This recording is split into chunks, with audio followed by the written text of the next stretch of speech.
আমি পিঠা বানানো এত দক্ষ কারিগর না। আহ, যা কদ্দুর পারি আর কি, যা কোনো রকম পারি তাই আমি ভিডিও করছি আর ওই ভিডিওটা শেয়ার করতেছি। বাট আমার মতো যারা একদম পারে না, তারাও ট্রাই করলে এই জিনিসটা পারে যাব, সহজভাবে হয়ে যাব। এটা সুজি পিঠা।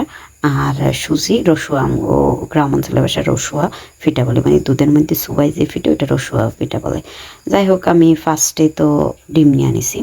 তো ডিম নিয়ে আমি এখানে ডিম দিয়া দুইটা ডিম ভেঙে দিছি। দুইটা ডিম ভেঙে এখানে ভালো করে এটা ইয়ে দিয়ে, মানে চামচ দিয়ে, যেটাই পারেন না কেন, চামচ খুন্তি হোক বা ছোটো কাটা চামচ, যে কোনো চামচ দিয়ে আপনারা ভালো করে এটা গোলাই নেবেন। আর এতে সামান্য লবণ দিয়ে দেবেন। লবণ দেওয়ার পরে এটা মানে একটু নাড়াটা একটু ভালো হইতে হইব। নাড়তে নাড়তে এটা নাড়ার পরিমাণটা একটু ভালো হইলে ভালো হয়। দেখার পরিমাণ মতো আপনারা টেস্টটা দিয়ে দেবেন, চিনির টেস্ট। আপনারা যেরকম খান, বেশি মিষ্টি হলে বেশি মিষ্টি, কম মিষ্টি হলে কম মিষ্টি, এটা আপনাদের এটা টেস্ট অনুযায়ী, এটা জানি না, লবণটা টেস্ট অনুযায়ী দিন। আমি লবণ দিছি। আর এই সুজিগুলো আমার 3-4 বছরের আগের, মানে সুজি আমি এটা বাড়িতে সুজি নিজে বানাইছিলাম। মানে এখানে আমার সুজিগুলা যাই ছিল ওগুলো ভালো ছিল। খারাপ যে 3-4 বছর আগে বলছি এই জন্য খারাপ, এটা না, খারাপ হয় নাই, ভালো ছিল। মানে রোদ্রে দিয়ে দিয়ে প্রতি বছরে ভালো করে রাখছি, প্যাকিং করে সুন্দর করে রাখছি। 3-4 বছরের আগে সুজি সুন্দর করে নিছে। তো আমি অনেকক্ষণ ধরে শুধু নাড়তেছি। আর সুজিগুলো আপনারা পরিমাণ মতো দিয়ে দিবেন। আমি 2টা ডিমের সাথে এখানে 2 কাপের মতো সুজি ঢেলে নিছি। আর আস্তে আস্তে দেবেন, মানে ফার্স্টে 1 কাপ দিবেন, তারপরে আপনারা যদি মেজারমেন্ট অনুযায়ী বলেন, আমি তেমনিতে ঢেলে দিছি। তো ফার্স্টে অল্প দেবেন, দেওয়ার পরে কিছুক্ষণ নাড়বেন। দেখবেন যখন যে এটা একদম বেশি পাতলা, তখন একটু বেশি দেবেন। এরকম করতে করতে যখন এই থিকনেসটা চলে আসে, এই আমি আপনাদের দেখাই দিতেছি, এই থিকনেসটা আসার সময় আপনারা হয়ে গেছে এটা পাবেন। আর বাবা, মানে আমি এত বেশি নাড়ছি, ওটা কালার চেঞ্জ হয়ে গেছে, সাদা হয়ে গেছে। যাই হোক, আমি এটা এখানে সাদা তেলটাই দিয়ে দিলাম। আমার সরষের তেল ইউজ করা হয়, ওইখানে ওই দিন ছিল একটু বিদায়, তো আমি দিয়ে দিছি। আর ফ্রাই প্যানে দিতেছি বিদায়।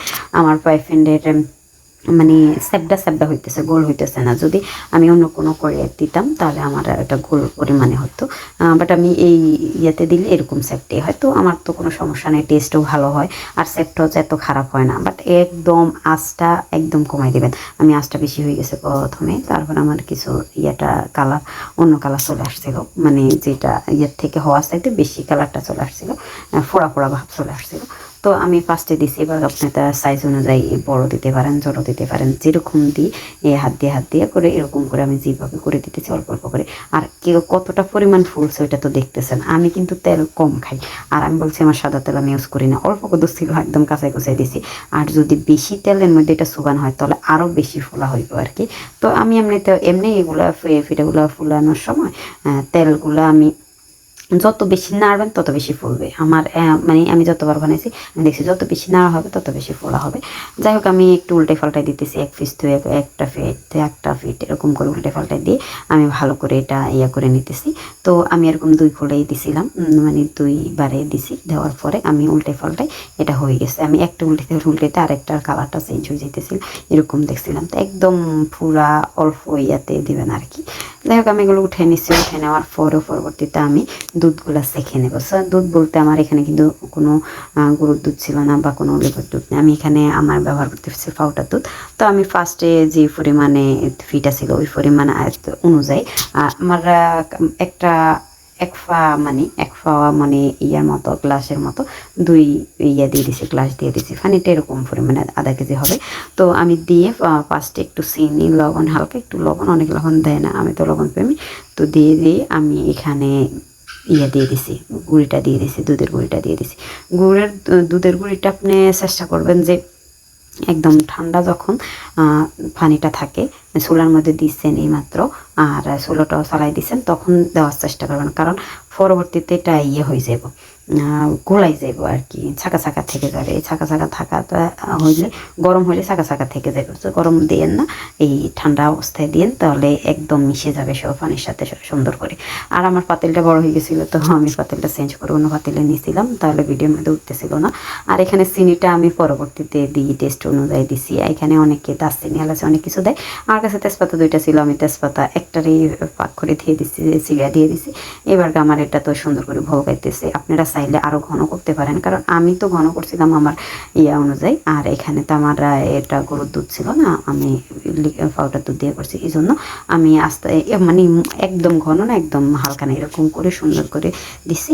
আর দেওয়ার পরে আমি ঢাকনাটা কিছুক্ষণ রেখে দিছি, মানে আরও ফুলবে। দুধের ভিতরে রাখলে এটা আরও বেশি ফোলা হয়, মানে দুধটা একদম শুষে যায়, এরকম হয়ে যায় আর কি। দুধ এই জন্য পরিমাণে আপনারা ফিটার চাইতে পরিমাণে দেখছেন একদম মাখা মাখা হয়ে গেছে, ফিটার চাইতে পরিমাণে বেশি দিবেন।